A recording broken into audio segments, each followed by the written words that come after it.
It's bacon time, everybody, and welcome to this week's episode of Dads with Bacon Talking Sports.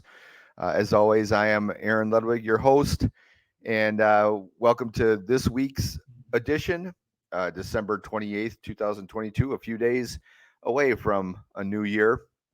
We got a lot to talk about with last week's NFL action, some of the playoff implications, and then this coming weekend's games. Along with, we're going to touch on the college football playoff starting this weekend. I know for those of you college football fans, you've been waiting for almost a month, and frankly, that's why I love the idea of a 12-team playoff. Just because who wants to sit around waiting for a month to play more college football games? So we have a couple people returning with us this week, and we got a new face here. So I'm going to get right into the introductions. First of all, you all know him, you all love him, Brad Reinhardt from Indianapolis, the Bears fan. How you doing, Brad? Hey, how's it going, everybody? So, what were your thoughts this past week on the Bears' performance? It was about as what I anticipated. They hung in there for a quarter and a half, almost a half of a football game. Then end up getting the doors blown off towards the end. Buffalo's too good of a team. Bears are lacking on defense, and a lot of injuries all over the place. So it's again, it seems like there's a lot of excuses, but it is that is the reality. Just a lot of injuries, a lot of young talent, a lot of rebuilding mode. Yeah, for sure. Okay, then we'll bring on Troy. Hey, how's it going, buddy? Good. How are you guys? Good. How was your Christmas? Busy, but it was good. We had a good Christmas. Everything was good. As always. Yeah. Yep. So your thoughts on Buffalo? I mean, your team played Brad's here, so yeah. I'll tell you what, I was a little scared at halftime, to be honest. Yeah, I was too, because I picked him in a parlay, and I was like, man, come on, don't do this to me, guys. But I mean, all in all, I think the talent level rose, and you've seen a difference in the talent level of the teams. But I don't know, man. I think the Bears are on the right track, and I know we talked a little bit about this pretty much last week, but I really do think they're on the right track here. I think that they need to get some weapons for Fields. And maybe a little bit of defensive line help, because we really gashed them on the run pretty bad. And that was kind of surprising to me. I did not see that coming. Yeah, that is the truth. I mean, Singletary had himself a couple tutties, and that was kind of embarrassing.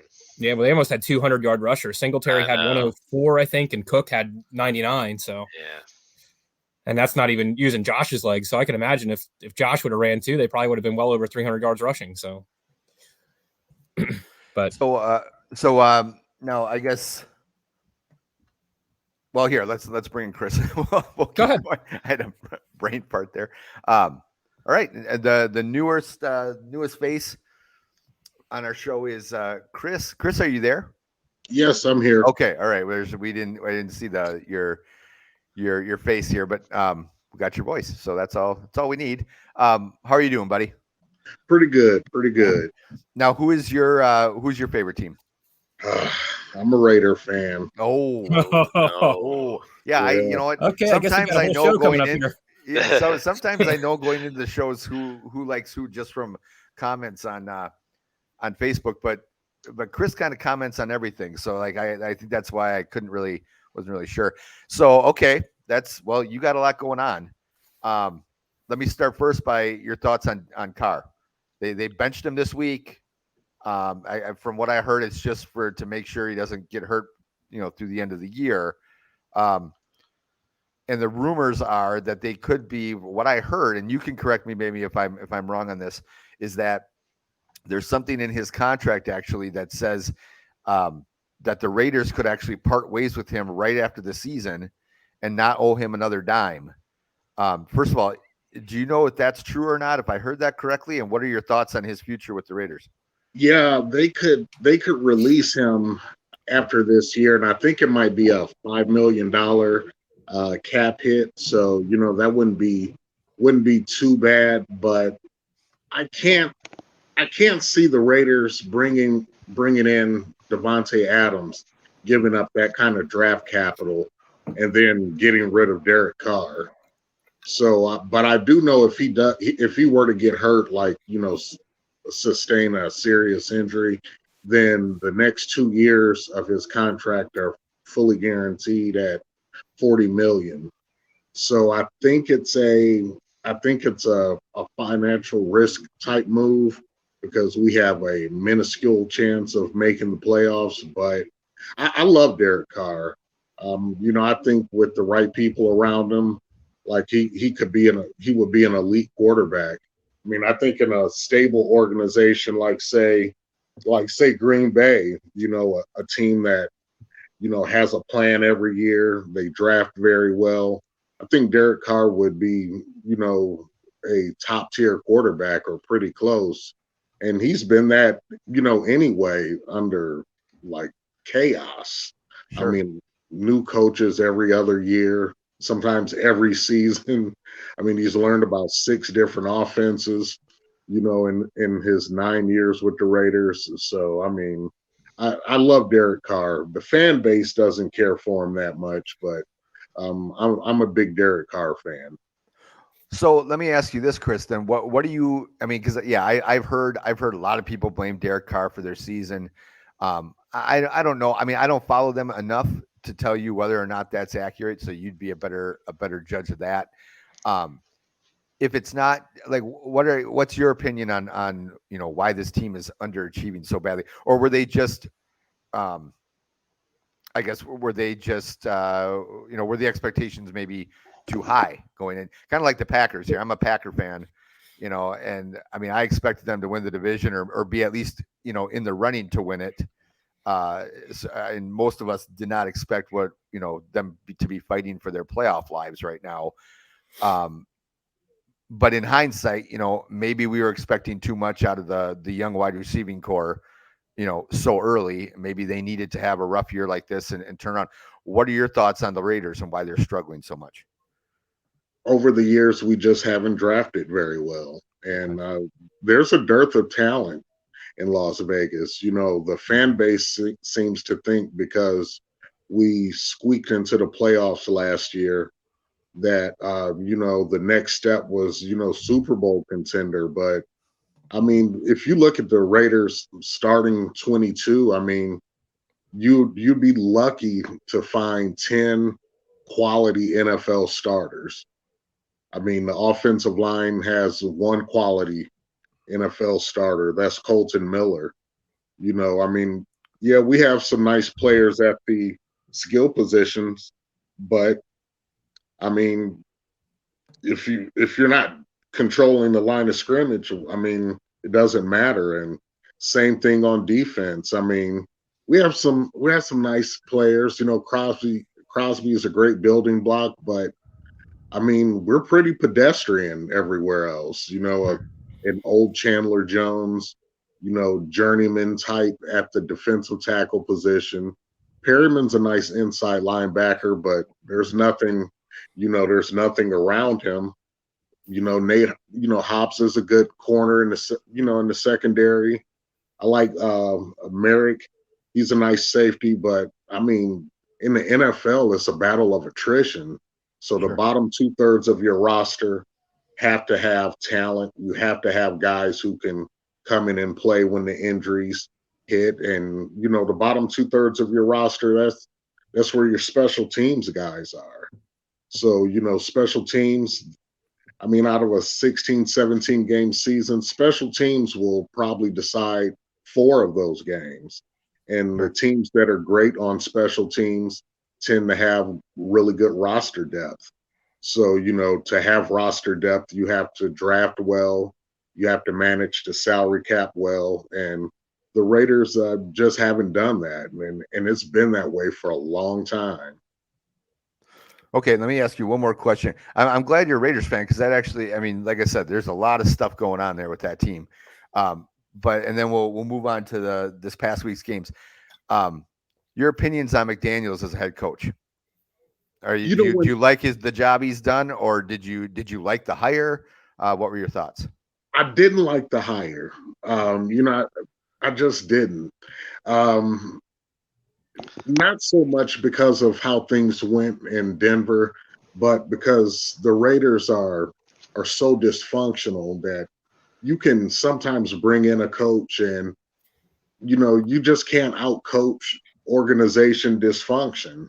Yeah. And I think he's done a pretty good job. I mean, the blown leads, the close games that we've lost, I think have really come down to talent. Has he made some mistakes? Yes, but overall, I think he's done a pretty good job. I mean, look, last year Minnesota lost, I think, like 8 games by one score, Yeah. and now in one score games they can't lose. So I mean, in the NFL, the distance from the outhouse to the penthouse is not very far. Sure. The Raiders easily could be sitting on 10 wins right now. So, and with our talent, if we had 10 wins right now, I would say that's a wonderful job, that he's doing. So I feel better about McDaniels than I did coming in. For me, going forward, it's about drafting well and replenishing the roster with quality young talent and developing it, and not falling for the free agency,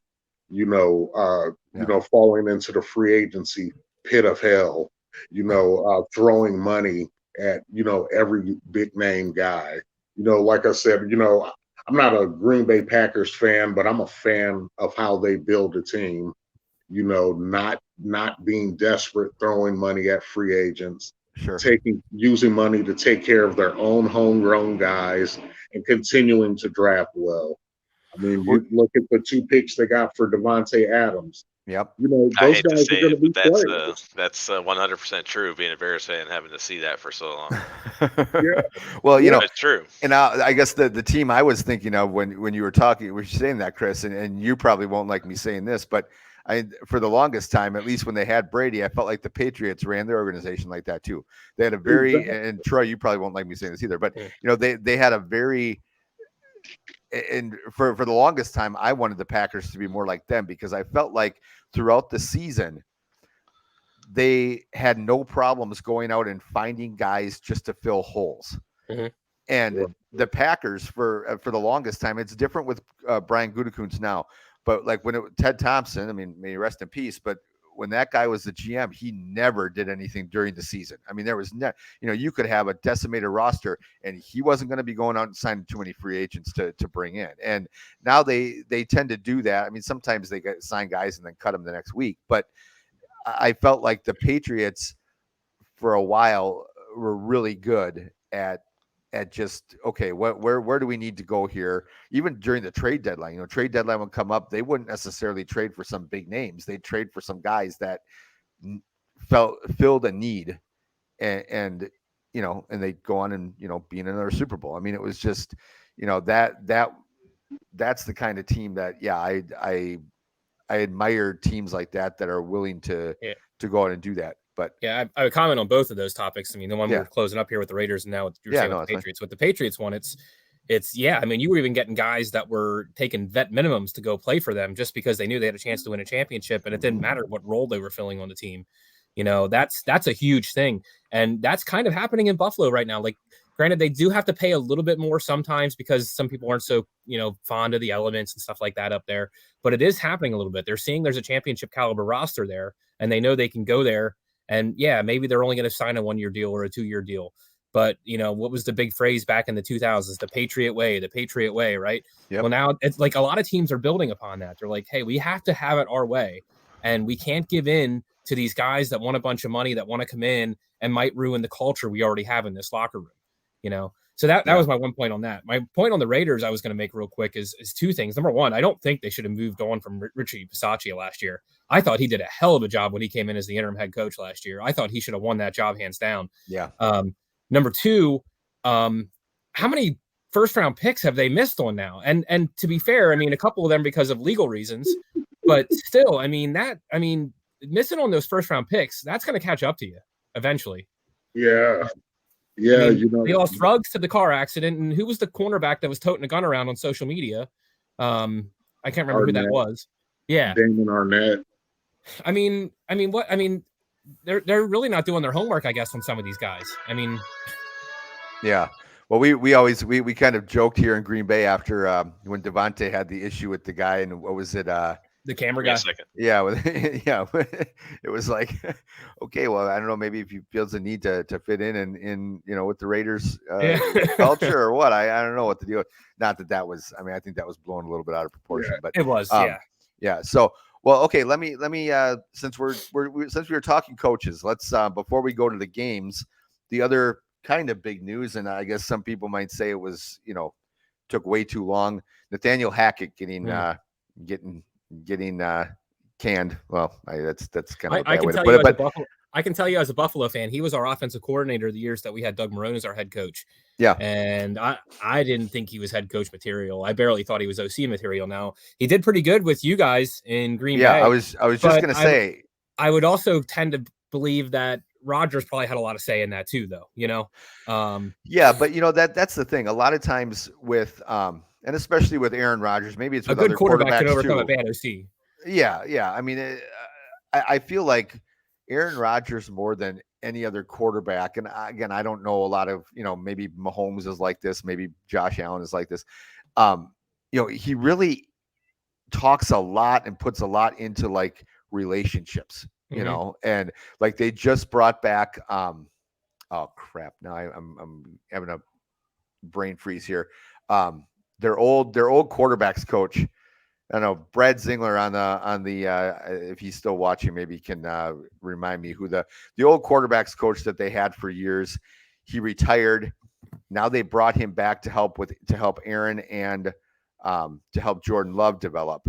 And this guy is like a quarterback whisperer, basically. He helped Aaron Rodgers back when he was still backing up Favre. And, again, it was a guy that Aaron asked them to bring back because they lost Hackett. They lost Luke Getsy to the Bears. And those were two big guys that were, really had a big part in the offense.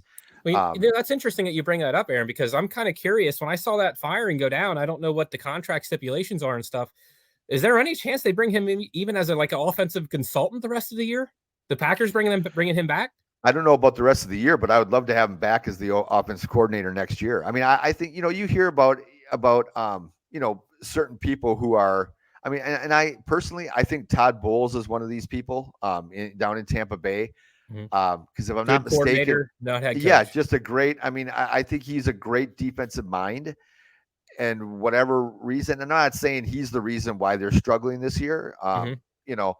But you see that a lot. I mean, Ray Rhodes was another one in Green Bay, was a great defensive coordinator back with Holmgren.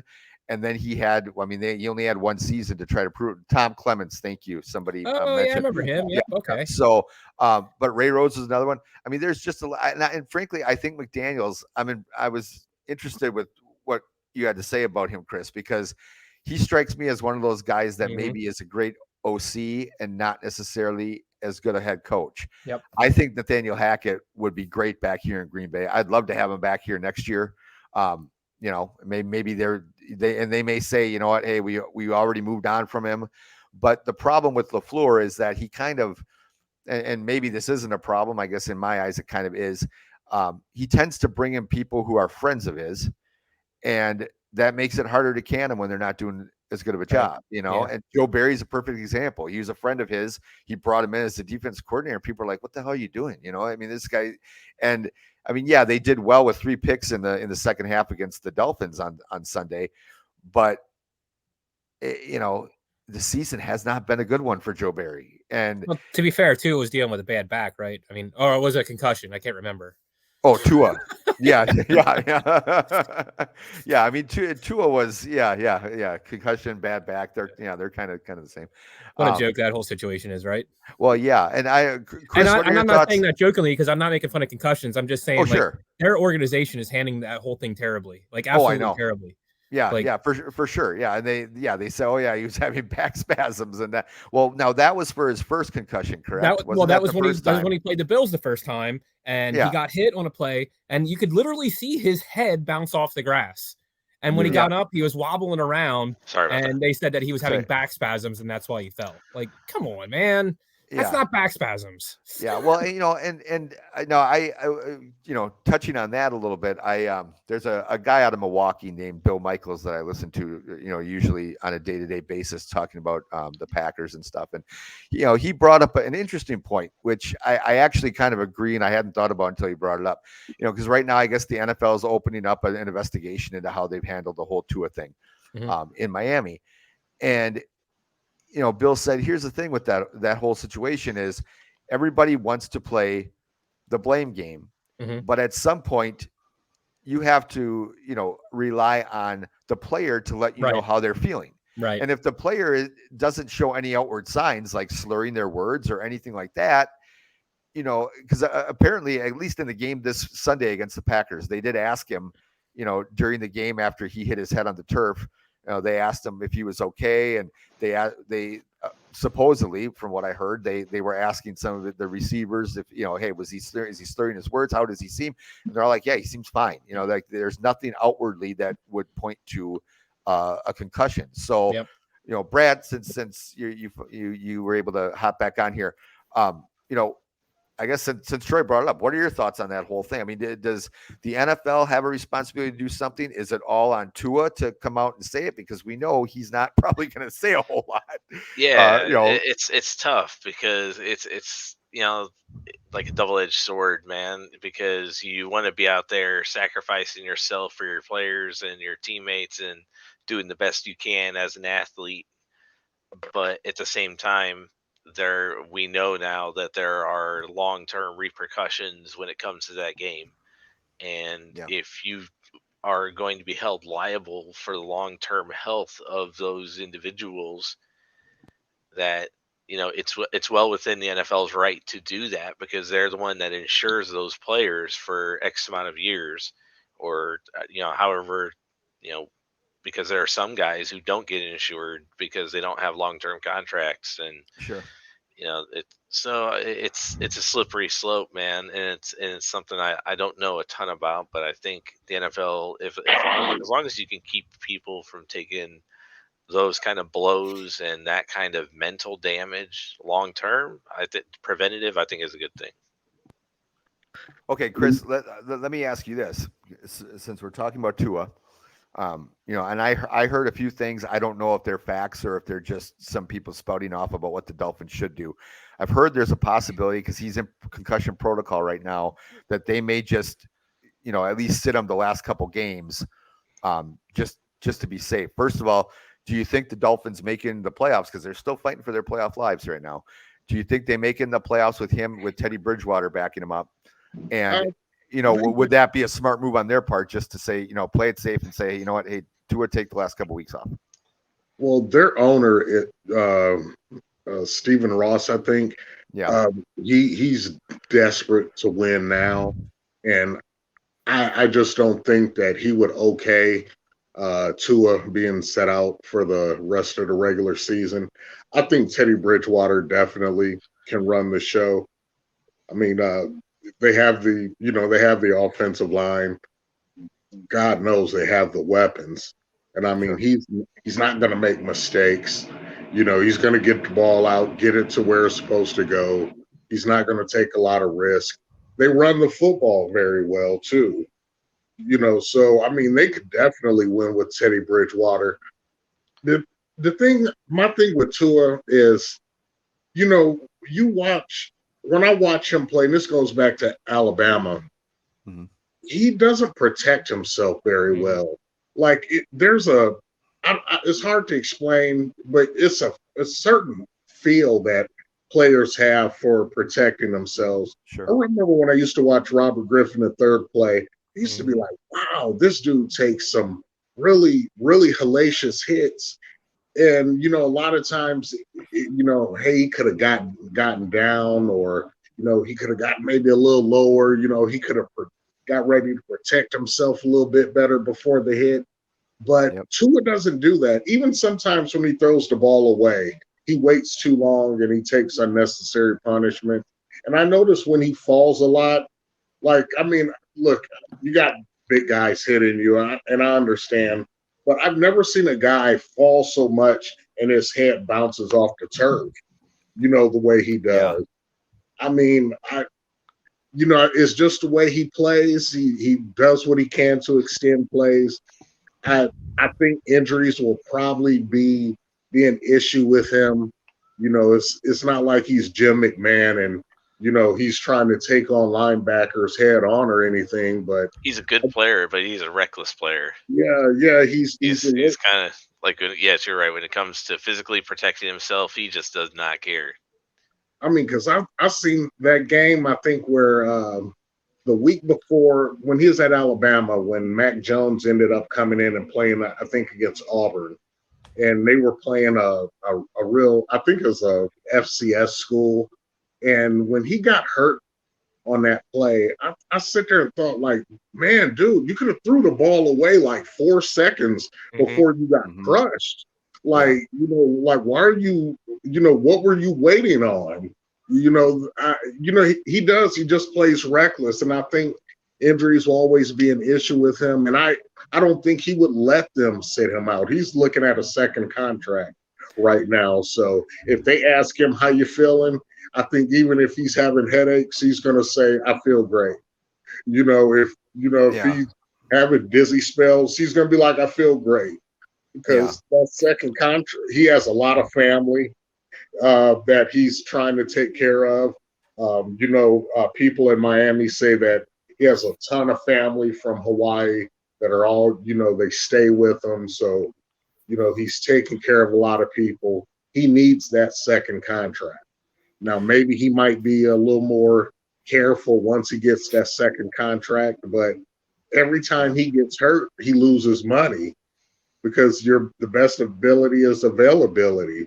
And, in the way these NFL owners are now, they'll give him a contract, that second contract, but it'll have a whole bunch of incentives about percentage of snaps played, number of games played, if you play 17 games, you get a bonus, but if not, then so when you factor his wanting to get his money and the owners wanting to protect their investment, man, that's kind of that's going to be a heck of a tug of war there. Yeah. Well, and that's why I almost wonder, if the NFL, I mean, and I'm not, sometimes the NFL stepping in is kind of like, when the U.S. government steps in on something, you're like, just stay the heck out of it. I sometimes I feel the NFL sticks their nose in areas that they don't need to, just let the team handle it. But it might be a situation because, you're right. I mean, and the other thing besides wanting the new contract, it's just the reputation. I mean, this guy came in the league and the first 8 games, people already declared him a bust, which I thought was just ridiculous. I mean, you got to at least give the guy a full season, for crying out loud. So he's got that already hanging over him.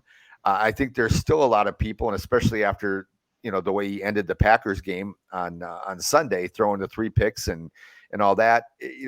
Of course, that gives more fuel to all the doubters that are already out there. And then if you end up sitting out the last 2 games when you're on a playoff run, I mean that's why I would agree with you. I don't think he's going to voluntarily say, "Hey guys, I'm not feeling well" or whatever. But it'll be interesting to see these. I think they've already said Bridgewater's going to start this week, though. Yeah. Did they? Okay. Yeah. All right. Yeah. Well, and let's see. And I was trying to bring up the schedule. They're at New England. They're at New England this week. That's right. Okay. If you look at that game, that's such a critical game for both teams. I think the loser of that game is, I mean, they may not be mathematically out, but they're going to be on the fringe looking in, and it's going to be hard to get in. I agree. For sure. Well, now let's recap real quick. It's not looking good for Miami because New England's defense has just been utterly destructive over the past 3-4 weeks. Yeah. I mean, well, that's about the only part of their team that's been destructive. You're right. last you're right. Weeks, but so. it's I mean, but they're at like a plus 11 turnovers. Yeah. Over those 4 games, that's a lot. Yeah. And thankfully for their opponents, their offense can't do anything with those turnovers. But right. Yeah. So let's talk about what was probably the biggest game of this past weekend, Eagles Cowboys. So let's start, Chris, with why don't we get your thoughts first? Were you able to watch that game? What did you think of the game? Yeah, it's a nice win by Dallas. I mean, I figured after probably looking ahead a little bit the 2 weeks before actually, when Houston and Jacksonville. Yeah. they were playing Houston and Jacksonville, I figured Philadelphia was going to get, the best Dallas team they could, but Philadelphia really beat themselves. I mean, a 4-1 turnover disadvantage. I mean, Yeah. and the fact that, Dallas, they won by 6, at home. But I mean, what Boy, they what blew the end worries of me that game, about though, didn't they, Dallas, Chris? what Yeah. worries me about Dallas is that offensive line. That used to be something you never worried about with Yeah. Dallas. But Philadelphia, they got to Prescott a lot. Mm-hmm. And if it were not for turnovers, uh, truth be told, Dallas might have lost by 2 scores. Yeah, it's very possible. I agree with that. I think here it is. We beat your backup, you beat our backup. Okay. Now I think there's a really strong chance that they're going to be meeting again in the first round, the second round of the playoffs. Cause I think Me Dallas too. pretty much has that 5 seed locked up. So they're going to play either Tampa or Carolina, who are probably both going to go in with winning records. And that's another thing I wanted to get to then, Aaron, but both Jacksonville Yeah, and sure. Carolina control their own destiny at this point. Who would have thought that? Yeah. Yeah. Yeah. And if you look at the Titans injury report, oh my Yeah, goodness. it doesn't look good. Yeah, they said Henry might not play tomorrow night, which it doesn't No, really matter because he's it doesn't matter if they lose or not tomorrow night. Week 18, whoever wins that game between Jacksonville and Tennessee wins the It's division. good. Yeah. So yeah, this week doesn't really matter for either of them teams. yeah, and I'm telling you, the injury report in Tennessee's looking. So they'd probably be smart to sit him out this week, to be honest. Yeah, Jeffrey Simmons is out this week too. So I I'd mean, sit no. Everybody. I'd treat this as a bye week, Can you But anyway, Can you forfeit? getting back to Dallas and Philadelphia, and then I was like I was saying, we beat we beat your backup quarterback, you beat our backup quarterback. Now we're going to meet up again in the playoffs. But Dak literally single-handedly almost blew that game by himself at the end there. I don't know if you saw that whole sequence of plays. He ran a scramble, he ran out of bounds with 2 minutes and 1 second left.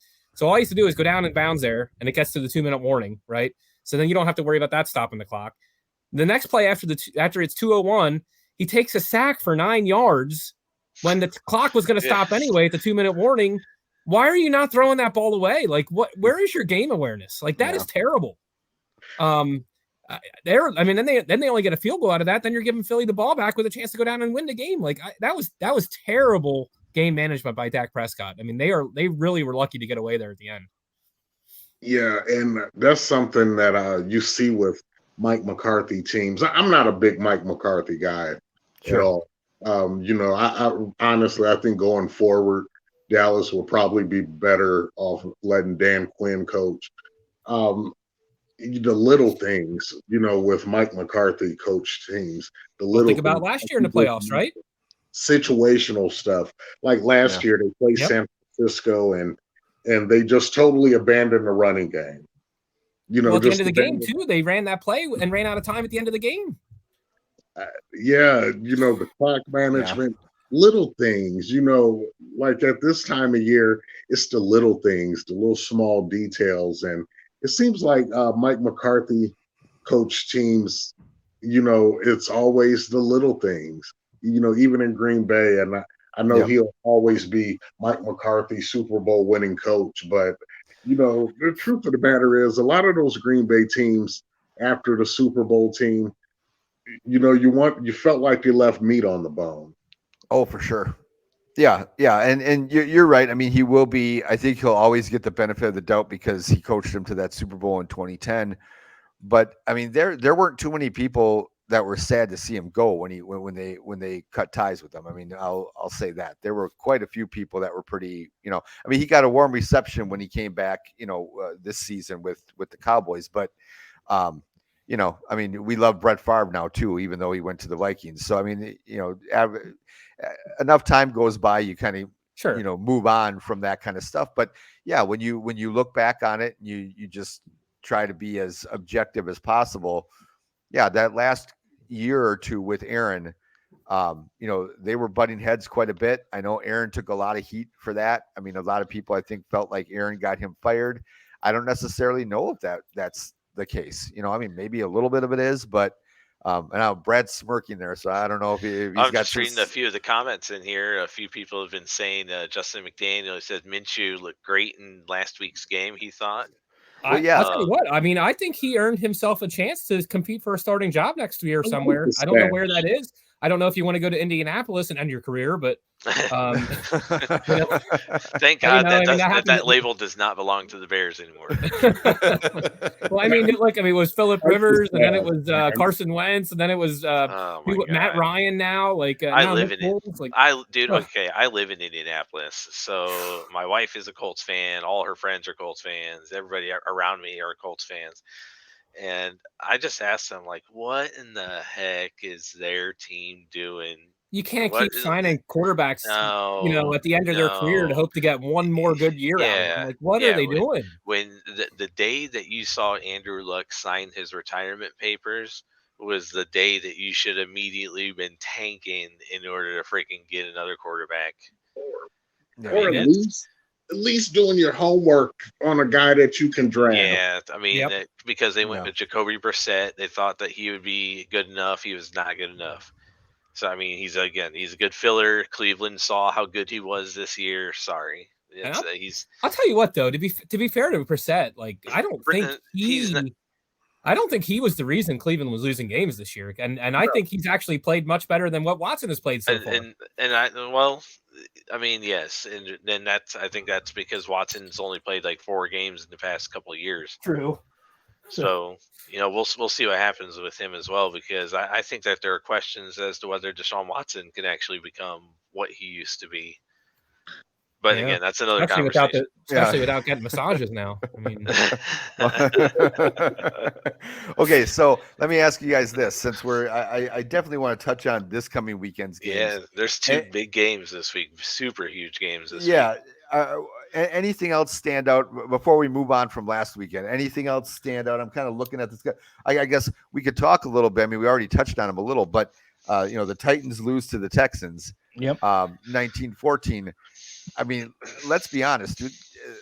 And I know the saying is any given Sunday, but next weekend, assuming nothing happens to Trevor Lawrence or any of the main guys from Jacksonville, do they have a shot against Jacksonville? I mean, I know that the technical answer is sure they do, but realistically, I guess it depends on how healthy Henry is, right? Because Henry can literally carry you if he's going. And Jeffrey Simmons. Yep, agreed.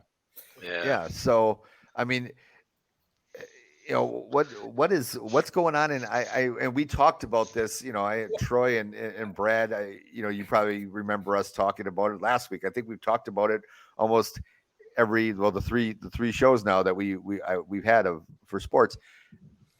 Jacksonville, what's going on there is pretty impressive. I really enjoy. I mean, again, I'm a big Packer fan. Peterson his flowers, man. He should get him for sure. Yeah. I mean, the guy did a hell of a job in Philadelphia before he left there, and now what he's doing with Trevor Lawrence, and maybe it's not that hard. Maybe it was just that they had such a horrible coach with Urban Meyer. It wasn't hard to upgrade. yeah, but I mean, Chris, what are your thoughts with Trevor Lawrence and Jacksonville? What's going on down there? Man, look, to me, this is Peterson's best coaching job. A lot of times we judge coaches by, well, did they win the Super Bowl? And but to me, what makes what a great job by a coach is fully maximizing what you have in the locker room. And that's what he's doing. They started out badly, for a team that doesn't have, a history of winning. There can be that, okay, well, let's just look ahead to next year. But I mean, he steadied the ship. Lawrence has played much better. I mean, his footwork, getting the ball out on time. Lawrence looks sloppy to me, like the first, say, 6 weeks of the season. But I mean, they've come together really nicely. And ATN, like Etienne has become like a running back number one workhorse type guy. I mean, Dude, he's he's getting, I actually wrote his name down because he's quietly the let me see here, the eighth best rusher in the league this year at exactly 1,000 yards. and I'm telling you, I wouldn't say he's the best player on that offense, but he's kind of like he kind of holds things together because Lawrence isn't a guy where you're like, okay, hey man, go out and throw 45 times and go ahead and get us that W. You know, he Yeah. still needs some help, and there are times that ATN, you know, he just gets tough yards for them and keeps the offense on schedule. And I've noticed these last few weeks, Jacksonville is in a lot of third and mediums and third and shorts, and where the whole playbook is open, and they're cashing in, they're taking advantage of it, and you know that young defensive line is starting to become a problem. I think they forced like 8 or 9 turnovers the last 4 games, and they have some draft capital invested in that front four, and it's starting to pay dividends. And they have some unheralded guys on the back end who are, you know, they're not spectacular, but they execute their assignment. And in football, if you get 11 guys consistently just executing their assignment, as Bill Belichick calls it, just do your job, good things happen. And that's a team that you know, man, look, you know, the first round of the playoffs, if they were to make it, that's not a team that, Yeah, Not you to know mention what? not to mention a home playoff game. yeah, Well, especially Yeah. the I don't know how much that helps them. division No, I mean Jacksonville will sell. I mean a Florida playoff game that'll sell out. Yeah, but it probably won't be Jacksonville fans. I remember when the Bills played them a few years ago in the playoffs, when the Bills snuck in when they broke the drought. That stadium was probably more Bills fans than Jacksonville fans that year. But I mean, Jacksonville had a good team that year, and that wasn't that long ago. It was only 5 years ago. So it's Wasn't kind of that they went to the AFC title game against New yeah, England and and they almost should have won beat it, them. They dude. should have Yeah, beat they them. blew it the last like 5 minutes of the game with Blake Bortles. Yeah. So I Uh, mean, Yeah. I'll tell you what, the biggest thing I noticed with Jacksonville, and last week was the first week I actually got to sit down and like watch a game from beginning to end. Trevor Lawrence really seems confident. Like, Yeah, and that's a big thing. Yeah. Like, he seems to know where he wants He to is go with the good. ball. He doesn't seem to be pulling it back and then running. And like, he really seems to know what the play is going to be before it develops and know where his outlets and options are. And that's the yeah, biggest thing I'm noticing. yeah, absolutely. I agree with that 100%. So, and then I don't know what else you want to touch on from last week real quick, but I did kind of mention it briefly, but I mean, the Panthers, man, like what is going on there? Like, they're like literally like selling their franchise, like, you know, trading Robbie Anderson, traded Baker Mayfield, traded Christian McCaffrey. Yep. And what a hell of a job Steve Wilkes is doing, man. Holy Yeah. crap. Yeah, I mean, I think Steve Wilkes has to be considered for that head coaching job, and they're pounding people in the running game the last few weeks. I mean, what they did to Seattle and Detroit, and I know Seattle and Detroit aren't great defenses, but the last 2 weeks, their offensive line has smashed people. I mean, you know, they put up close to they put up about 470 yards here somewhere in that area the last 2 weeks. Yeah. And I mean, in a Well, dominant, I know against. Oh, that go ahead, Brett. just 1-2 gashing tandem of people. Foreman and Hubbard has actually been not too bad. Yeah, Yeah. and I mean they are gashing people in the running game. And you know, in the NFL, when you run the football like that, that's the equivalent like of somebody coming in your house, smacking your wife on the rear end, and you know, be like, honey, go make me dinner. I mean, they are bullying people right now. You So know, I actually wrote this down. When you were talking about running, that there was I was looking at the thousand or the amount of 1,000 yard rushers that are in the league this year because I just happen to have a sense like there was more rushing going on in the league, and it's crazy to see. Like you're actually looking at like only 7 1,000 yard rushers last season, but this season there's a potentially with 2 games left 13, wow. almost double. Yeah. Well, yeah, and that with the way the current NFL is, I guess, yeah, that is pretty surprising. Justin McDaniel also mentioned just a couple minutes ago. Could the Panthers' offense be good because of lack of film on their current starters? I guess that is possible, Justin. That's I mean, it's possible, but I mean, I think to a certain extent, like this is big boy football, right? Like, and it's not like they're like Chris was saying there. It's not like they're winning by a bunch of razzle dazzle trick plays and stuff like that. They're literally lining up and saying, "Hey, we're gonna run it down your throat. Come stop us!" Like, and they're not. Nobody's stopping them. And when Motor City Dan Campbell comes over to the coach at the end of the game and says, "You whooped our ass, hell of a job," that says something, you know? Right. Well, that was Dan Campbell. That's this kind of football right there. Right. Yeah. Well, they had, when you go getting back to that game against Detroit, I think they had over 100 yards rushing in the first quarter.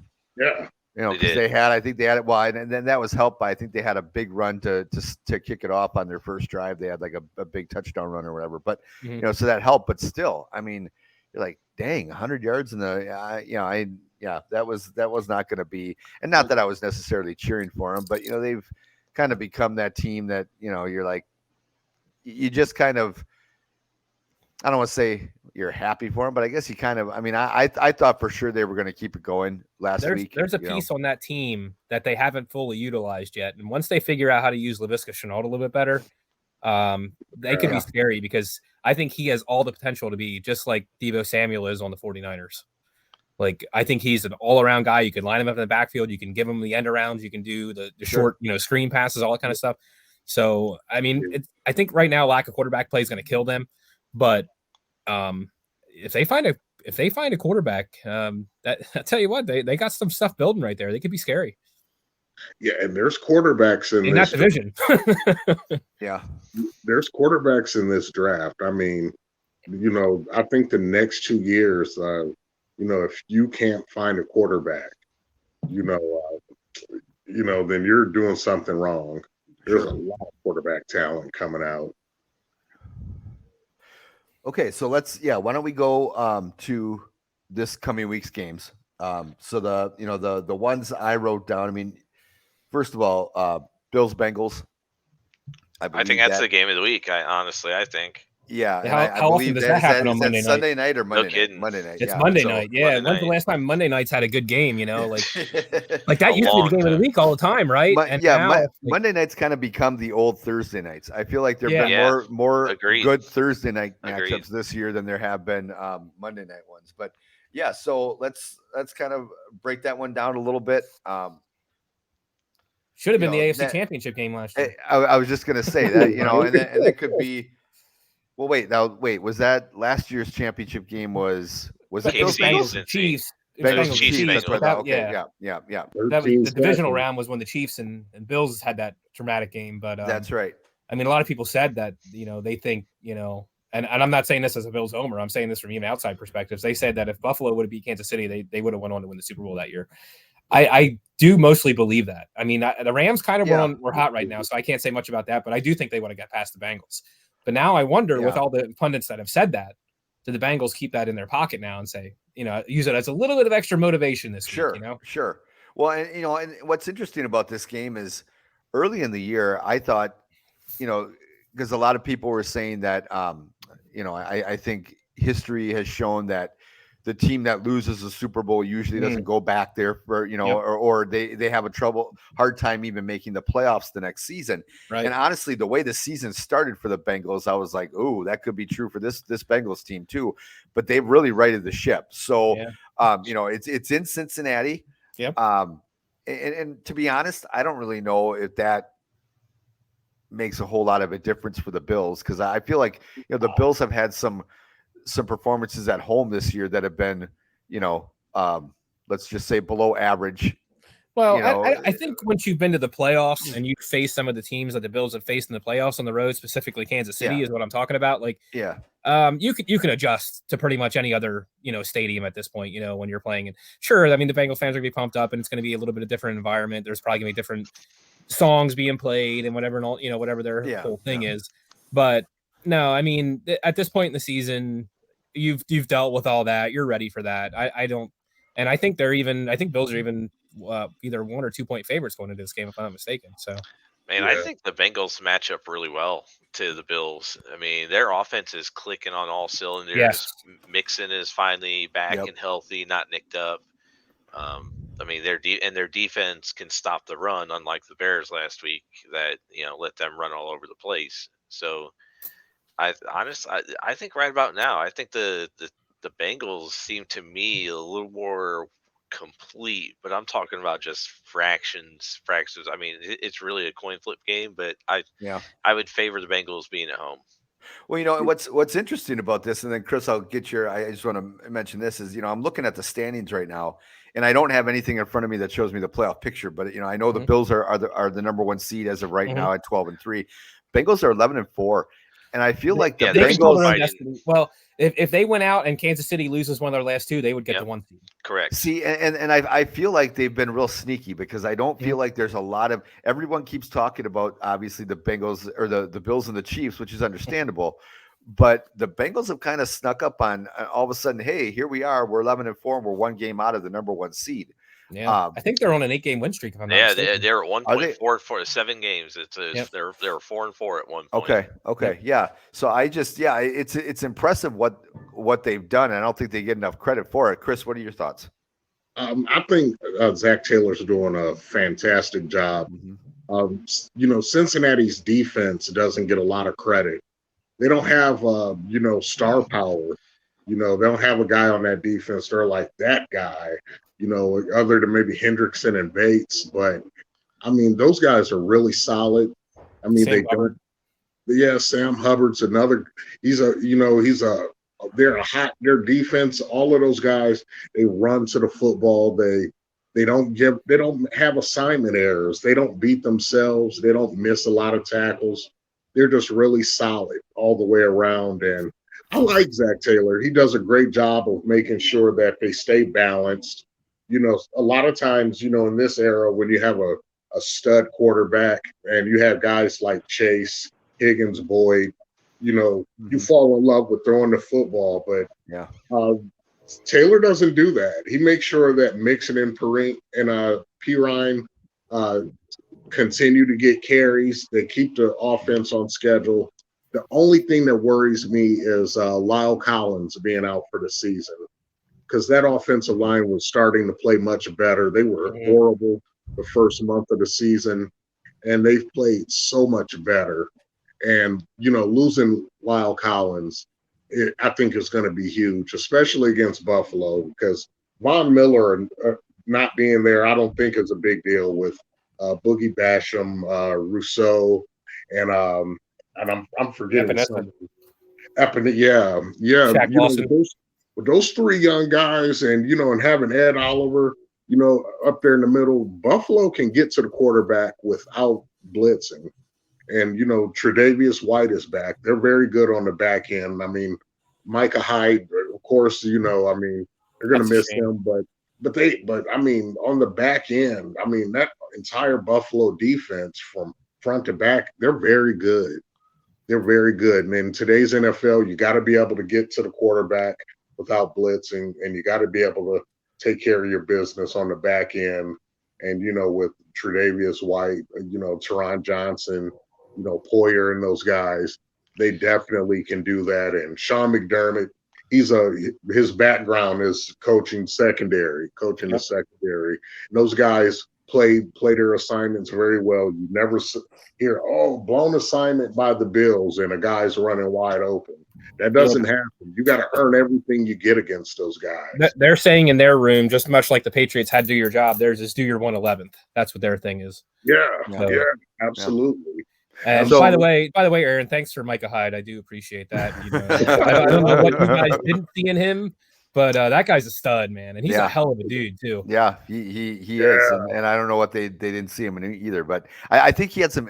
Actually, if I'm not mistaken, I want to say there were some injury issues or something. There was some reason why they didn't want to give him the contract that he was looking for. So, but yeah, he's done a hell of a job for you guys, and yeah, it sucks not having him anymore. But Yeah, he quickly turned into one of my favorite players for sure. And it's not just his play on the field; like he seems like a stand-up dude. Like. Oh yeah, no, he's a really good guy. Yeah. So Chris, we'll do prediction as we're breaking down these games here. Let's Who do you think wins that one? Bills Bengals Monday night. I like the Bills. I think the Lyle Collins injury is will be too much for them to overcome. And Buffalo has all of a sudden made a commitment to running the football, Mm-hmm. and they're doing it well too. And you have to you have to play two safeties back when you're playing Buffalo. So Remember, they did that well against the Bears. yeah, but the fact that they committed to it, because That is true. there's times that during the last few seasons where Buffalo was like, you know what, I running back for what? Like yeah. even the first time Josh Allen made the playoffs when they played the Texans. Yep. And they had the 16 nothing lead, but they still they threw the ball 43 times, and I think they might have ran it 16. I mean, there were times last year they just abandoned the run, but now they seem comfortable with Singletary and Cook, getting touches, and those guys are getting into a rhythm. I think Buffalo's just gelling right now at the right time. They're coming together nicely. I've always thought the running game was their missing piece, so I like Buffalo in this game. It does seem that way, and it seems like they're getting healthy at the right time too. And Yeah. I'll tell you what, like it took a while, and sometimes it does for rookies, but it does seem like James Cook is starting to figure this out. And he definitely is more of a breakaway threat than Devin Singletary is. Yep. And that could be scary. If defenses have to key in on that just a little bit, because they know a guy that can break a big play running the ball like that. You're going to come up and play a little bit closer, having, the 1-2 punch of Singletary and Cook, with the emergence of Cook, if you're going in the third, fourth quarter, it's late and you need a home run hitter. I mean, step it up to the plate. So Troy, who do you think is going to win this one? You picking Bills? Well, I mean, I can't ever pick against. I shouldn't say ever. In this new era of Bills football, I haven't been able to pick against them. But yeah, I think, like Chris said there to kind of wrap his statement up, I do think that things are gelling for them right now. I think they're on the right track. Running the ball is important in the playoffs. They did start doing it last year when they started getting into playoff mode and stuff like that. Their last couple of games were like the Panthers and Falcons, and I can't remember who they ended the season with last year. It might have been the Patriots or something like that. No, I don't think it was the Patriots, because I don't think they played them back-to-back weeks. But anyway, the point is, like, they did commit more to running the ball last year at the end of the year, and I think they're doing it again this year. Sure. And I think that's so important when you get into the playoff mode of football. And for that reason, for the defense finally starting to get a little bit healthy, minus Von Miller and Micah Hyde, oh man, those guys. If we could have those two guys yet too, I mean, I just hate to see what that defense would look like if they were there, because they're playing well without him, but. I'm hoping to see more Kyer Elam. I think that guy's being overlooked by the coaching staff, and I don't know if they're just trying to take it easy on him and not put too much on his plate right now, and maybe they want to just unleash him in the playoffs. But I think he's turning into a great little cornerback, and I think him and White back there for the next 5 years or so, or however long that's going to be a nice little tandem back there. Sure. So yeah, I'll go Buffalo, but I think it's going to be a good game. I think it's going to come down to probably a field goal. Maybe I'll go like 30-27, something like that. Okay, Brad, what are your thoughts? Well, living in the Midwest, I get to see a lot of Bengals games because they're broadcast out of Cincinnati, just an hour and a half southeast. So, and I don't know, I think they're just on such a roll right now. Just like you were saying, where Buffalo is on a roll, so is Cincinnati, and with Miller being out, Hyde being out, you got some young guys that got to face Higgins, and Chase. Yeah, Jamar Chase. Yep. You can't cover them all out there, and so I think the Bengals take it, but I think it is going to be close. I think it's maybe like 28-27, 28-24, But again, I could definitely see Buffalo coming in and taking care of business as well. So it's a hard decision to call that game, but I think Bills lose just barely. Okay, now let's the next one, the next barn burner here, Panthers at Bucks. I put it down only because obviously for game. obvious it is division reasons and everything, but I'm not sure if anyone's going to be real terrified to play either one of these teams in the playoffs. But Yeah, let's start. So Brad, let's start with you on this one. Well, I won't spend too much time on it, but I think Carolina's catching Tampa Bay on like roller skates. You know, they haven't fallen down yet, but I think that they're on the wheels of, I don't know. Can Tom Brady do it again? And that's at his age, the way he's been playing this season. I'm not so sure. I'm a believer. I'm not sure what the spread is. I would definitely take Carolina with the points. I'm sure Tampa's favored. Given 3. Yep. Yeah, so I would take Carolina with the points. Sure. But man, yeah, I think I would still have to take straight up Tampa. Okay, Troy. That's hard. It's gonna be a close game, I think. I think if anything, the Buccaneers usually are pretty good at stopping the run pretty well. Yeah. And that's the Panthers' strong point right now, right? So if you just look at this as a quarterback matchup, right, you got what's Sam Darnold against Tom Brady. You're like, I mean, that seems like a no-brainer, right? But Tom Brady hasn't been Tom Brady this year. No, he hasn't been. Mike Evans, and Sam Darnold actually played pretty well last week. Yeah, he had. You're right.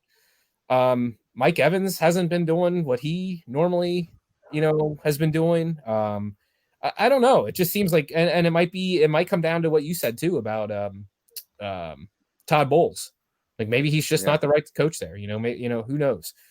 I'm going to go Carolina with the outright win here, though, and I don't really have a reason behind it. I just kind of have a feeling about it. So I'm just going to go Carolina outright win. I'm going to say 2017. Okay, Chris. And that's a tough game because Tampa Bay has more talent. I mean, on paper, you say, even though Tampa Bay's struggling, yeah, that's a game they should win. But I just think Carolina's in a better football space head wide, a better football head space. They're confident. They're playing like a team that believes. When I watch Tampa Bay, every week it's like they're just barely holding on. Yeah. It's taken everything in them to pull games out. Against New Orleans, it took everything to pull that out. Against, Arizona, it took everything to pull that out. And they've been, what's odd, even with Vita Vea in the middle of that defense and Levante David and Devin White, they've been getting, pushed around in the running game. Yeah. And, the Cardinals ran the football pretty well. With the way Carolina's playing right now, I just like Carolina. I like Carolina to win it. If I were betting, I'd take them on the money line. That they're just in a better place right now. Now, there's always the chance Sam Darnold turns into Sam Darnold, and turnovers could definitely decide it. And if turnovers decide it, it will probably be Sam Darnold's turnovers that decide it. But right now, Carolina can lean on that running game. So, I just like them. I think they're in a better place right now. Okay.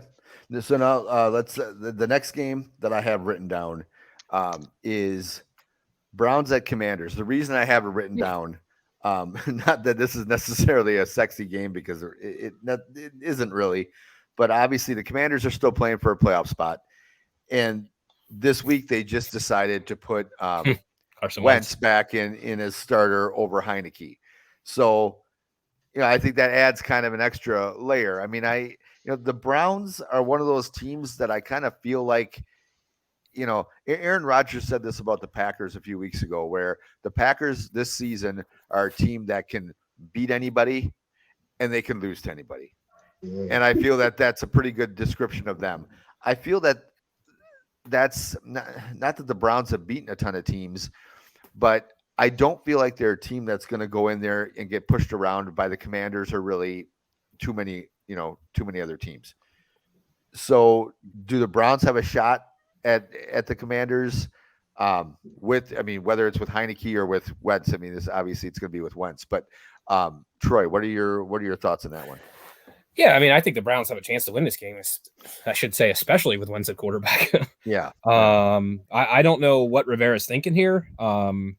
I mean, obviously Heineke's not lighting the world on fire, but the team is playing much better football under him. I think the stat I saw today is they're like 5-3-1 with Heineke, and 2-2-4 with Wentz. Yeah, yeah. I mean, I don't know what they're looking at. I don't know if they're strictly just trying to base it off talent and see if they can pull the rabbit out of the hat one more time with Wentz and see if he can figure it out. But I don't know. I think when I heard the news that Wentz is starting here, I think I like Tampa. I like Cleveland in this game. So Well, that's one thing I'll touch on real quick, and then Chris, we'll go to you.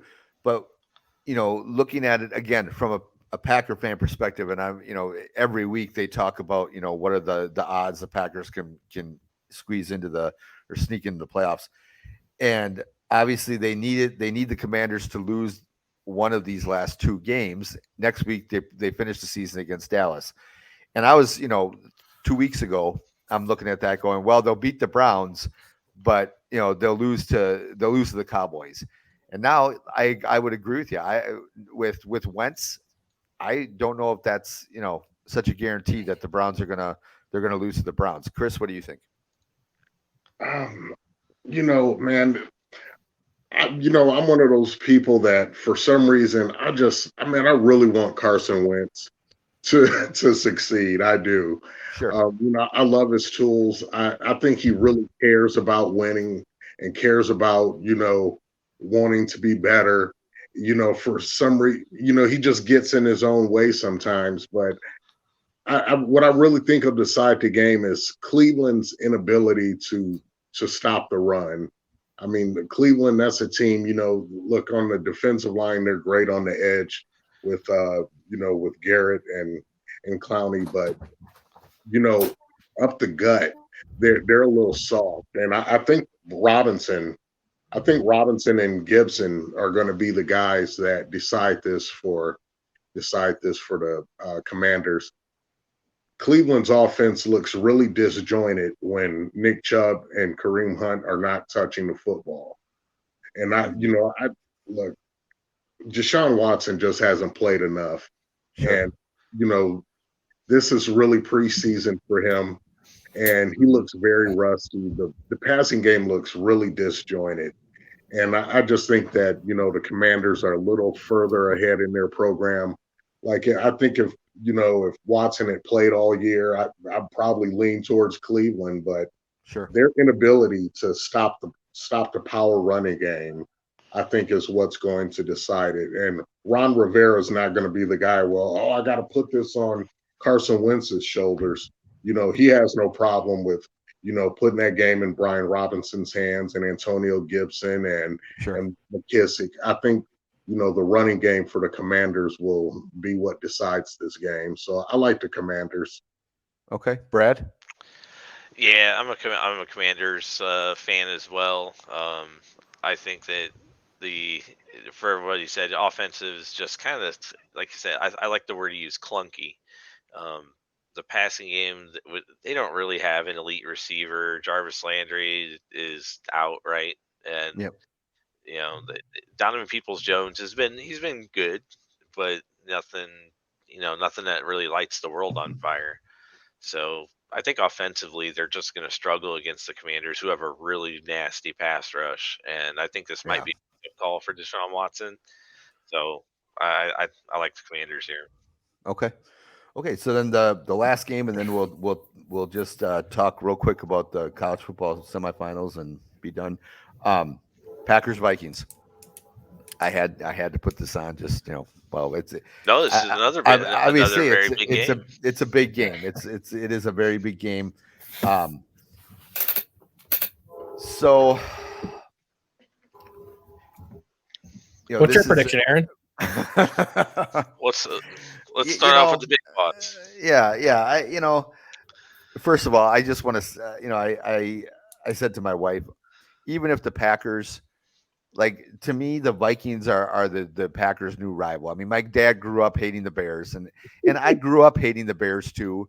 But you know, I Yeah, there guess hasn't been much of a contest. it hasn't been, so that's one thing. But then, I think I mentioned maybe on last week's show, and I'm not going to harp on it, but giving tours at Lambeau Field for 3 summers back when I was just out of high school, one of my favorite jobs ever. I love dealing with Bear fans, and part of it's the fans issue. And I, Vikings fans can be so incredibly cocky and arrogant, and the team has never done anything. Like at least with the Packers and Bears fans, like I think there's a mutual respect, just from the history, because right? yeah, from the history. I mean, the history of the two franchises, they've both been very successful throughout their history. Unfortunately, the Packers, I think, would like to be more successful. Have a few more Super Bowls with the two Hall of Fame quarterbacks they've had for the last 30 years. But like you look at the Vikings, and you're just like you have nothing to brag about, and yet all you hear is crap from them, and it honestly it drives me nuts. Oh yeah, Justin Justin says I own you. Yes, I think he's referring to Before we hear your Aaron prediction on this, Rodgers and yeah, the Bears there. But before we hear your prediction on this, Aaron, I just want to Yeah. say last week I said, maybe Minnesota was going to get that horseshoe that was lodged in their rear end and have it fall out. Nope, yet again, the horseshoe is still there. yeah, exactly. And somebody predicted today on one of the local shows. It was a fan that called in, said he thinks that the Packers are going to win on a last second field goal, and it's like, well, wait a minute, that's kind of the MO right now of the Minnesota Vikings. So I don't know if we're going to be able to do that, turn the tables on them. But I mean, I want to pick these guys, the Packers, and every game. I mean, I didn't think they were going to beat the Dolphins, to be completely honest with you. I thought the Dolphins, the Dolphins had lost a few games in a row. I thought they were going to snap it, and that was going to be the end of the Packers season, or more likely the end of the Packers season. I mean, and to be honest, if the Packers would get knocked out of the playoff run, I'd rather it be against the Lions in week 18, Sure. than against this Vikings team. But I'll pick the Packers, but I think it's gonna be, a 27-23 type game, something like that. I mean, they have to. What was that? Is Watson going to be back? I don't know about that. He's questionable. He's day to day right now. What hurts him is not having Keyshawn Nixon. I mean, who's all of a sudden come out of nowhere to become this fantastic kick returner that they haven't had in probably since Desmond Howard. Yeah. So I mean, go blue. Yeah. So I'll pick the Packers, and this is mainly a heart thing. I could see the Packers winning this game just as easy as I could see them losing it, and that's the frustrating part about this team this year. So, Brad, what are your as the resident Bear fan here? What are your thoughts in this game? I think that Green Bay is finally getting healthy at the receiver position, which has been a struggle for them all season long. They're finally getting healthy on defense too, because they've had basically what's it on linebacker that just came back. For the Vikings? No, for the Packers. Oh, Douglas. Yes. Or no, Devondre Campbell. Yes, there he is, Campbell. So, I think Green Bay's actually got a little more kind of like hoorah momentum, a little more steam in the engine, a little more, their playoffs started weeks ago. So they're rolling. I think they're rolling. I think they can beat Minnesota, but I also think that Minnesota they've had the number of Green Bay, what seems like to be for the past couple years, and man, you can't argue with how well Minnesota's playing offensively. They're putting big numbers up, and I'm gonna go Green Bay 28-27. Okay. Troy. Wow.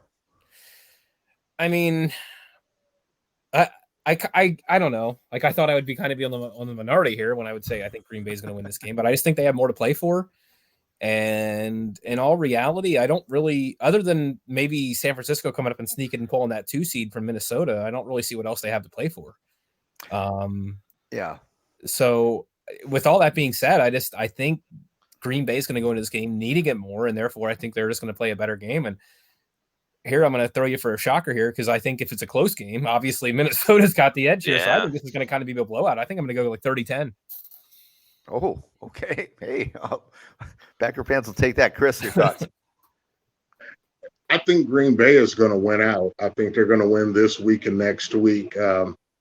Getting Romeo Dubs back is huge. Yep. You know, I've never been a person that thinks you got to have really great star wide receivers. Green Bay is just in a better place right now. And look, Minnesota is great as their record looks. They easily right now could be sitting at 7-8. Mm-hmm. Yeah. You know, they could be 7-8, 6-9. They're a handful of plays from, you know, their playoff hopes being done. Um, I think on the back end, Minnesota has just blown assignment after assignment. Their pass defense is horrible, and I expect Aaron Rodgers and Chris Watson to have a huge game. And of course they're going to be balanced with Jones and Dillon. Yeah. Of course, Minnesota's offense will not allow this to be a blowout. You know, that's to be expected. You know, I'm not even sure how Green Bay is going to get pressure on the quarterback, and I'm not even sure that they can do a good enough job of stopping the run because you know Green Bay to me is like kind of thin up the middle. Like you know they don't really have a big fat behemoth that can you know grow roots against double teams and let those linebackers run free. But I just feel like Green Bay is going to find a way to win. Like Yeah. I'm sorry I forgot your name, but you know, like you said, their playoffs started a few weeks ago, and I think mentally that Green Bay is more locked in. They have more to play for. And, you know, how many close games can Minnesota keep winning? I mean, every single week. I mean, it seems like you know, they just find a way to win close games. And I just don't see it happening this week. I think Green Bay is going to win this week. I think they're going to win against Detroit next week. And you know, who knows what happens. But Yeah. Yeah, they got to Yeah. get around Seattle because the Jets are this week. The Jets are at Seattle, and that's a winnable game for the Seahawks. The way the Jets have been playing recently. Yeah, But but I why think And, I think the and Seahawks are pretty much because as of what was it? With 4 games left, the scenario was the Packers needed to win. If the Packers won out, they needed Seattle to lose 2 of 4, and they needed either Washington or the Giants to lose 3 of 4. And Seattle's already lost 2 out of the last 4. I mean, they lost the last 2 now. that's They lost 2 correct. in a row. So I think if the Packers win out, the only one they have to worry about is the Commanders losing, or the Giants losing the last 2, which I'm not sure if that'll happen. But I mean, touching a little bit on when you talk about all the close games, this team. I mean, first of all, two things that with the Vikings. One of the stats that I heard, and I'm sure everybody's heard this already, so I'll repeat it anyway. Um, their plus minus or as far as their point differential. They're a 12-win team, and I think they're plus 10 in point differential. Yep, which something like that. they were on the way back from we had Christmas with my wife's side of the family on Sunday while we were watching the game, and we're driving back listening to the post game show for the Packers, and they were rattling off all the playoff teams right now, and their point differential. And I think Well, I mean, but all of them were at least like plus 50, plus 70. I think the Niners are like plus 150. I mean, however, it's insane. to be fair, that the highest point differentials in the NFC are San Francisco at 145, Philly at Yep. 137, Yep. Dallas at 131. Fourth is Minnesota at plus 5. Sure. So they're the fourth highest differential, even with that low of a plus number. Yeah, and I mean it tells you. I mean, obviously, how lucky they've been in close games. And I guess the other point I wanted to make, and I keep hearing people, especially, I mean, well, Viking fans mainly, talking about the lack of respect for the Vikings this year, and it reminds me of the 2019 Packers team. That was LaFleur's first year. Packers went 13-3, and granted, as a Packers fan, I was kind of annoyed when people wouldn't give them the respect, but they were winning. I think that year they won they won both games against Detroit by a total of like 6 points. I think both of them were last second field goals. I mean, they were they were that team that was winning all these close games. And once they got in the playoffs, yeah, they did make the NFC Championship game. And then that's the season they got smoked by the Niners in San Francisco, where the Niners, when they ran for 7,000 yards. Yeah, exactly. And Garoppolo completed like 8 passes or attempted 8 pass, and everyone's like, "Oh my gosh, Garoppolo beat Aaron Rodgers." Like, no, he really did. Mostert beat Aaron Rodgers. I mean, if you want to give credit to anybody, but so that's why this team doesn't get that much respect. And frankly, until they actually do some in the playoffs, they don't deserve that much respect. I mean, they did a great job, and I'll touch on one more thing. And now I'm getting, if I was wearing an Apple Watch, it would be telling me to take a breath and try to calm down. But with, when you look at the Minnesota Vikings, the game against the Indianapolis Colts, okay, let's go back to that game. Great job. You came back, biggest comeback in history. They deserve all the credit in the world. But nobody, you want to talk about this offense. This offense, which, yes, is very high powered. They could put up as many points as they want against anybody. They scored 0 points in the first 2.5 quarters against that team. And if you're in the playoffs and you fall behind 33-0 to the Niners, the Eagles, the Dallas Cowboys, the Giants, I don't care what playoff team you face. If you're behind 33, you're not coming back. I'm sorry. You came back because you played a crappy, awful Indianapolis Colts team, period. That's it. So, well, all right, Brad.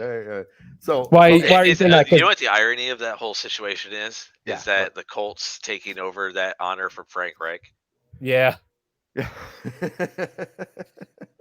Well, I don't know. I was joking with my friends about that, and I maybe it was even on here. I don't remember, but if Frank Reich still would have been the coach of that team when that was happening, he would have been freaking suiting up and going out there before letting that comeback happen.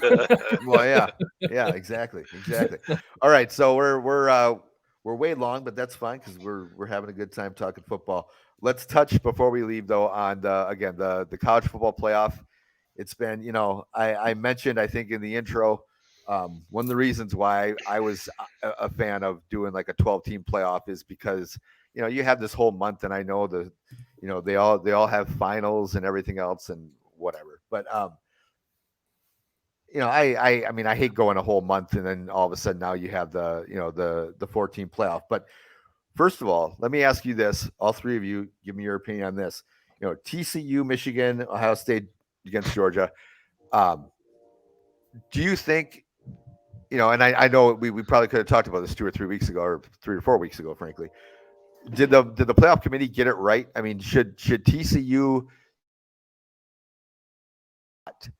if I'm not mistaken, they were number 3 going into their was the Big 12? Is it Big 12? Yep. Okay, yeah. Yeah, well, so, State. Yep. And that was a great game. Don't get me wrong. I mean, that was a fantastic game.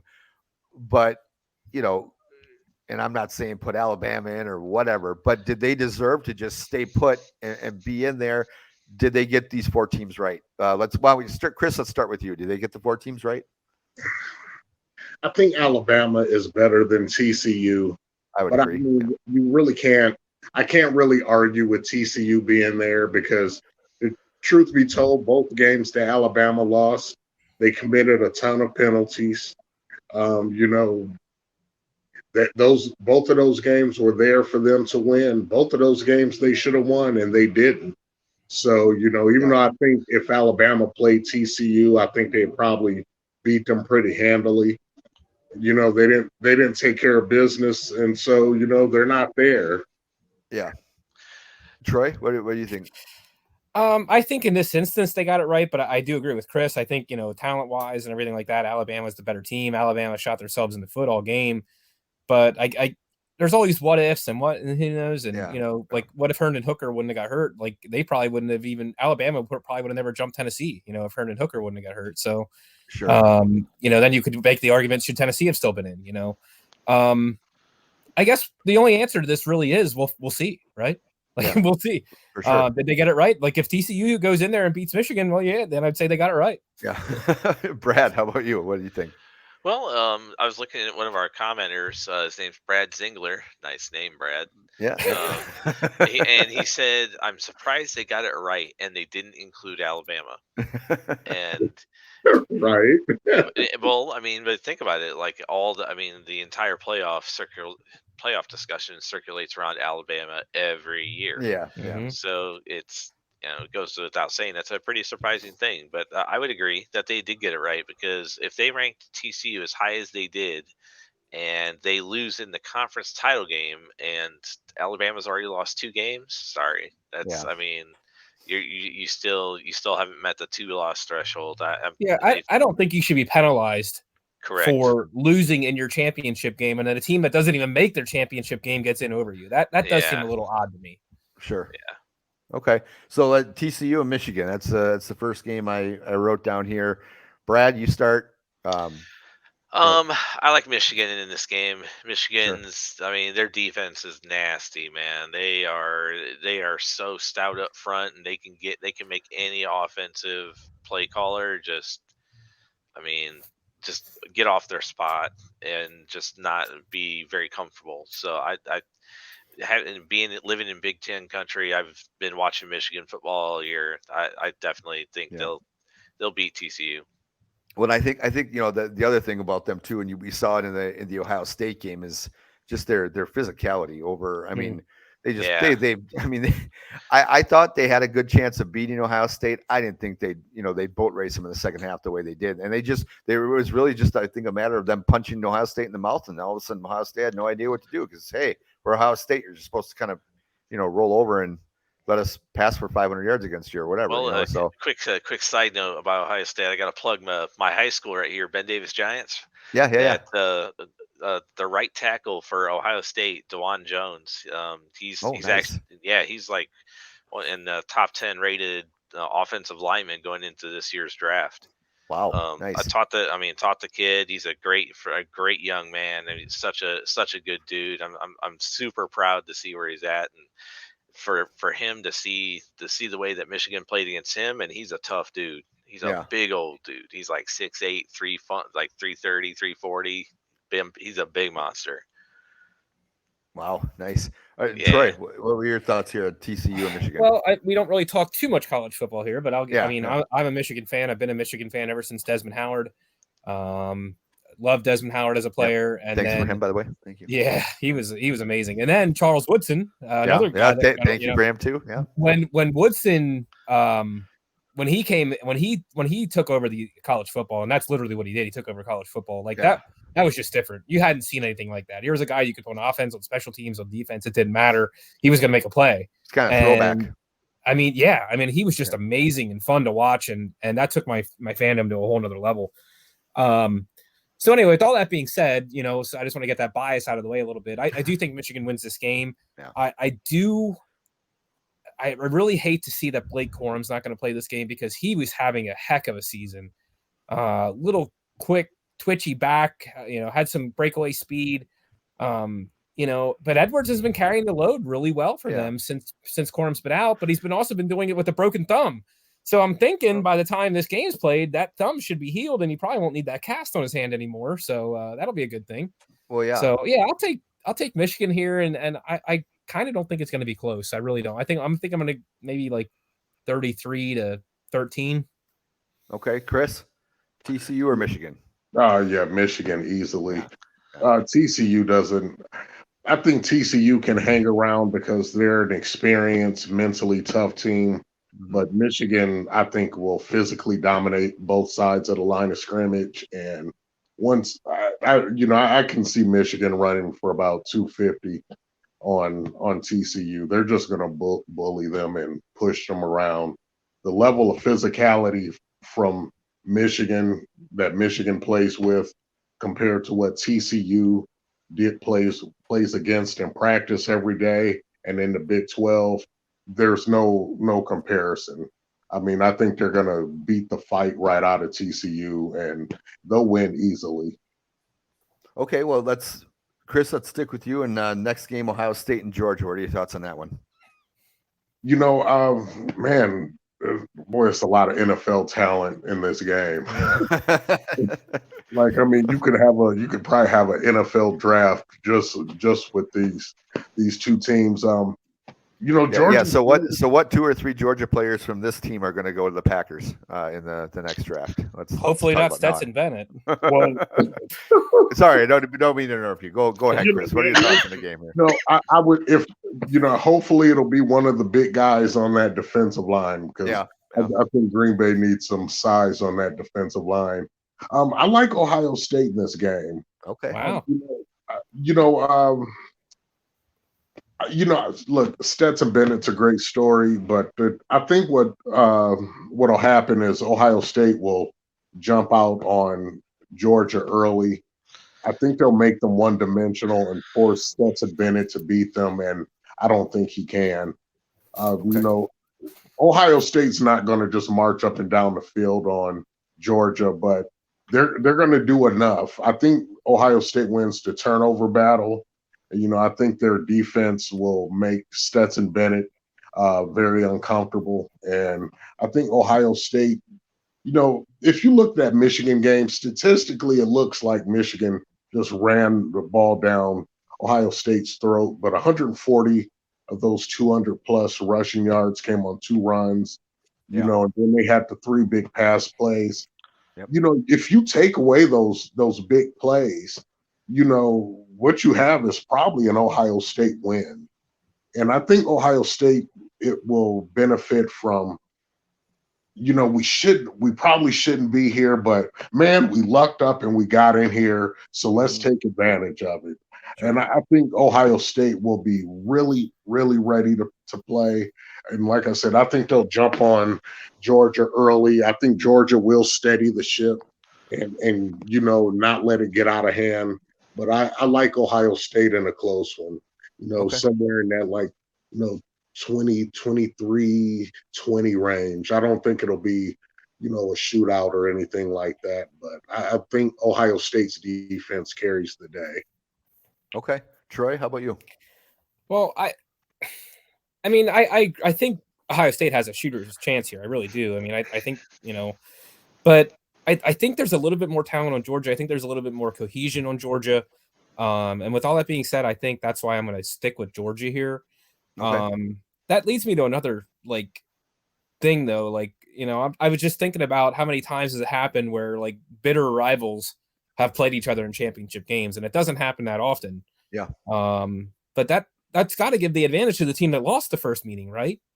So you almost wonder is there a way to get around that from happening? That's. Oh, if Ohio State and Michigan, if Ohio State plays Michigan in the championship game, you would have to give Ohio State the advantage there. Yeah, absolutely. They're going to come in with a big chip on their shoulder after getting blown out the last 2 years against Michigan. Oh, for sure. So I don't know. I wish there was a way to get around that, because I'm trying to think of other instances. Didn't Alabama play Georgia? Was that last year or? Yeah, I'm trying to think, because they played them in the SEC championship game and then played them in the national. Was that last year? Yeah, last year. Yeah, I thought so. And then who won the? Did they win both times? Georgia. I think won both times. The first one, Georgia lost the first one 41-24. Okay, and then they won the rematch. But Alabama's top 2 receivers were hurt too. So yeah, that's right. Devontae Smith. Yeah, that's right. Wasn't that Devontae Smith? No, that wasn't Devontae Smith. John Mechie and Jameson Williams. Yeah, Jameson Williams. That's who I was thinking of. Yeah, but yeah, that's I don't know. I don't know. I just wish there was something they could do about that, because I don't like that you're going to play your division rival, your bitter rival, the game. Yeah. And now you're going to play him again for the championship. I grew up in Michigan, so I'm not a Michigan fan or anything, but I've lived in Michigan and Ohio. I'm 50 years old. That rivalry is a huge part of my sports life. I mean, I can't lie. I think that would be awesome to see Michigan and Ohio State play for the national championship. Well, it definitely brings some relevancy to the Big Ten again, though. Oh yeah, for sure. Yep. All right, Brad. So, what are your thoughts here, Ohio State and Georgia? Well, when you were talking about NFL talent there earlier, Chris, my Chicago Bears sure could use Jalen Carter from the Oh Georgia my Bulldogs. goodness. Wouldn't? Yeah. Yeah. Oh, yeah. That's. I think honestly, he's got to be the number. He's got to be the pick. He's. Anyway, I think Georgia's just too loaded. I think that Ohio State has came into a handful of games, and they talent wise, Ohio State will come out and trump some teams that kind of stick around for a little bit, and eventually they'll win. Yeah. But to see them lose the way they did to Michigan really kind of had me look at them a little bit differently, because I know Michigan is good and I know Georgia's good, and if that's what Michigan did to them, well, I mean, I'm sorry, but I just can't see myself picking for the Buck. I gotta go Bulldogs. Okay. All right. Well, then that's we'll wrap it up here for this week. You guys got any real quick in closing? Brad, you got any big plans for New Year's? Yeah, I'm actually going to my brother's house in Fort Wayne, and we're celebrating Christmas because my sister is living in Vermont, and so we're finally getting together. We're gonna do some old fashions with some Horse Soldier Reserve, Nice. and yeah, and yeah, so we're gonna do Christmas, New Year's back to back, and eat, and drink, and be merry, and hope my liver doesn't blow up. Troy, how about you? No big plans. We have neighbors literally a block up the road from us here, and we always get together with them every year. So we'll be getting together and doing the normal whatever stuff, pong and all that kind of stuff, and Yeah. doing that type of thing. But hey, real quick, let me just say, you can see there in my tagline on the video. Make sure you look at Stay Tuned with Troy and Howie. That's our podcast that we do, and we release an episode every week. And you can find it on Spotify. So please check us out. We have a New Year's episode coming up, obviously this week, and we're looking for guests. So if anybody out there has any guests in mind that you'd like us to speak with for the new coming year, please let me know. Reach out to me on Facebook or whatever, and let me know. We look for anybody that's looking to promote something. Please just come on and chat with us. Awesome. Chris, how about you? Any big plans for New Year's? Well, it'll be the last day of ruining my diet. I was on I was doing the keto diet, and I kind of over Christmas I kind of lost my way. So I said, you know what, I'm going to start again on the first. So, but for me, New Year's is all about college football. So it'll be a quiet night for me. I'll probably, I will actually probably be trying to get some rest so I can watch college football all I don't day. know how much college is going to be on this year, though, right? Because that's a pro day this year now. So yeah, it's all about football for me on the weekend. So yeah, I don't drink or anything.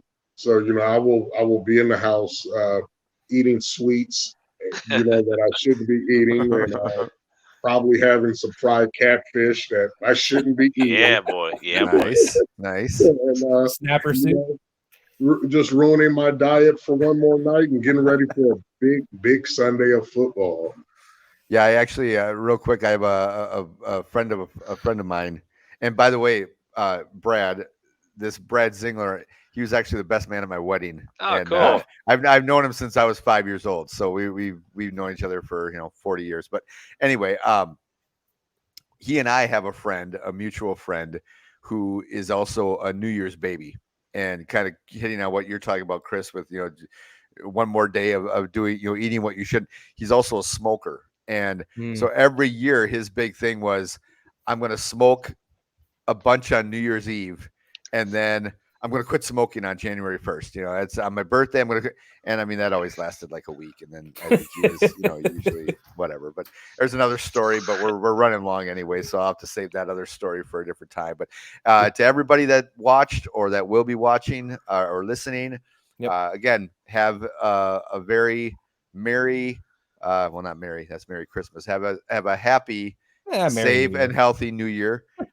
Enjoy the football, and we appreciate you watching and listening to these shows, the first 3 shows so far, and look forward to bringing you some more in the new year. So the 3 of you take care, be safe, enjoy the new year, and we'll see you in 2023.